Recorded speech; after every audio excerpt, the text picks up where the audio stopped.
Mister Sambit Patra की ये press conference देखो जरा। यह अर्पित शर्मा है, इनका अकाउंट यूरोप में है।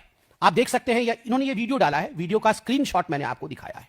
Biggest scam of India till date if proved, the vote चोरी फाइल्स। ये भारत में से नहीं बना है, ये यूरोप बेस्ड अकाउंट है और यूरोप से ये पूरी वीडियो। इस प्रेस कॉन्फ्रेंस में स्पेसिफिकली मेरी फोटो दिखाकर ये बोला गया है कि जो मैंने वोट चोरी की वीडियो बनाई है वो मैं किसी के इशारों पर यूरोप में बैठकर बना रहा हूँ। पहली बात, ये वीडियो यूरोप में बैठकर बनाई गई या नहीं इसका कोई प्रूफ नहीं है। और दूसरी बात, यूरोप में रहने से कोई किसी को अपने देश से अलग नहीं कर सकता है। और अगर ऐसा है तो मोदी जी क्यों विदेश में जाकर वहाँ रह रहे इंडियन से मिलते हैं, उनको एड्रेस करते हैं, उनके लिए बड़ी बड़ी रैली करते हैं? क्यों हमारे न्यूज वाले उन कई सालों से बाहर रह रहे लोगों को एज इंडियंस बताते हैं और फिर अपने न्यूज चैनल पर उनकी बाइट्स दिखाते हैं? शायद वो इंडियंस इसलिए ठीक है क्योंकि वो मोदी जी की तारीफ करते हैं, तब सब ठीक होता है। महात्मा गांधी भी देश से बाहर थे, पर जब उन्होंने देखा कि हमारे देश में अंग्रेजों ने अति हद पार कर दी है तो वो अपना सब कुछ छोड़कर देश के लिए वापस लौट आए थे। और जब आप मेरे जैसे एक कंटेंट क्रिएटर को विदेशी बोलकर बदनाम करने की कोशिश करते हो तो बिल्कुल सेम वही लगता है कि देश के लिए उठ रही आवाज को दबाने का तरीका वही है जो अंग्रेजों का था। सवाल ये भी है कि अगर दूसरे देश में रहना या ना रहना ही देशभक्ति का एक स्केल है तो फिर क्यों मिनिस्टर्स के बच्चे फॉरेन पासपोर्ट्स लेकर घूम रहे हैं? तो फिर क्यों मिनिस्टर्स के बच्चे फॉरेन यूनिवर्सिटीज में पढ़ने जा रहे हैं? असल में प्रॉब्लम आपको इस बात से है कि एक मिडिल क्लास का लड़का अपनी मेहनत से, अपनी काबिलियत से दुनिया में आगे बढ़ गया, और वो भी बिना किसी नेता के पैरों में गिरकर। क्योंकि आप लोग चाहते हो कि मेरे जैसे मिडिल क्लास के लोग तो बस आपकी रैलीज में आकर नारे लगाते रहे। सॉरी, मेरे से वो नहीं होगा। And mister Sambit Patra, with all due respect, देशभक्ति का सर्टिफिकेट बांटने की अथॉरिटी ना आप पर है ना अंग्रेजों पर थी। क्योंकि कोविड के वक्त की आपकी ये फोटो मुझे आज भी याद है और मेरी ये फोटो लोगों को मैं अभी दिखाना चाहता हूँ। फर्क बस इतना है कि उस वक्त मैं अपने देश के लोगों की सेवा के लिए सड़क पर उतरा हुआ था, आप घर में बैठकर सुई धागा से खेल रहे थे। मैं किसी पॉलिटिकल पार्टी से नहीं जुड़ा हुआ, मैं अपने देश से जुड़ा हुआ हूँ, अपनी मिट्टी से जुड़ा हुआ हूँ, और इसीलिए मैं अपने देश की कमियों को इग्नोर नहीं कर सकता। जब मैं दूसरे देशों में ट्रेवल करता हूँ मुझे दुख होता है वहाँ की बुलेट ट्रेन्स देखकर, मुझे दुख होता है वहाँ बिना गड्ढों की सड़क देखकर कि हमारी सरकार पर, हमारे देश में इतना पैसा होने के बाद भी हमारी सरकार हमारे देश के लोगों के लिए बेसिक एमिनिटीज भी, साफ हवा भी प्रोवाइड नहीं कर पा रही है। मैं पैदा इंडियन हुआ था,